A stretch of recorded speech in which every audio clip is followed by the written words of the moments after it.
YCP నేతలపై Kakinada rural MLA పంతం నానాజీ ఆగ్రహం వ్యక్తం చేశారు. తిరుమల లడ్డూ ప్రసాదంలో వినియోగించే నెయ్యి నాణ్యత విషయంలో వైసీపీ నిర్లక్ష్యంగా వ్యవహరించిందన్నారు. సిట్ రిపోర్టుతో వైసీపీ తప్పిదాలు వెలుగులోకి వచ్చాయన్నారు. దీని నుంచి తప్పించుకోవడానికి అంబటి రాంబాబు కొత్త డ్రామాలు ఆడుతున్నారని ఎమ్మెల్యే పంతం నానాజీ ధ్వజమెత్తారు. అంబటి రాంబాబు అరెస్టుపై స్పందించిన నానాజీ ముఖ్యమంత్రిపై అసభ్య పదజాలం వాడటం అంబటి అహంకారానికి నిదర్శనమన్నారు. అందుకు తగిన శాస్తి జరుగుతుందన్నారు.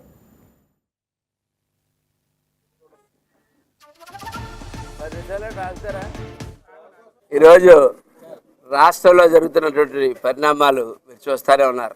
కొన్ని కోట్ల రూపాయలు, వందల కోట్ల రూపాయలు స్కామ్, డబ్బులు మాట అలా ఉంచితే హిందువుల యొక్క మనోభావాలు దెబ్బతినే విధంగా మనం ఎంతో పవిత్రంగా చూసుకునేటువంటి తిరుపతి వెంకన్న బాబు విషయంలో ఘోరమైన తప్పుదు చేసి సిట్లో రుజువు అయిన తర్వాత డైవర్షన్ పాలిటిక్స్ జరగదు. దాన్ని డైవర్ట్ చేయడానికి అంబటి రాంబాబు గౌరవ ముఖ్యమంత్రి గారిని పౌరుష పదజాలతోటి బూతులతోటి మాట్లాడిన వ్యక్తి గంట తిరగకుండా నేను సారణం లేదు అంటే టోటల్గా ఏంటంటే చాలా సీరియస్ ఇష్యూ. ఇది ఇష్యూ ప్రజల్లోకి వెళ్ళి ప్రజలు తెలిసి లోపల దాన్ని డైవర్ట్ చేసేయడానికి పెట్టినటువంటి సిట్ దర్యాప్తులో వెంకటేశ్వర స్వామి యొక్క లడ్డూ తయారీలో వైసీపీ పాలనలో ఘోర అపచారం చోటు చేసుకుంది. అది ప్రజలకు వివరించాలని చెప్పి మొన్న జనసేన పార్టీ యొక్క శాసనసభ పక్షంలోని అలాగే మా కూటమిలోని నిర్ణయించుకుని ముందుకెళ్ళబోతా ఉన్నాం. ప్రాథమిక అంచెల ప్రకారం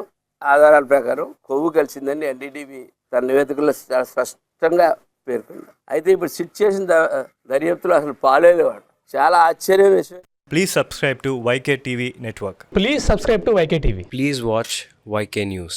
Don't forget to subscribe YK News channel.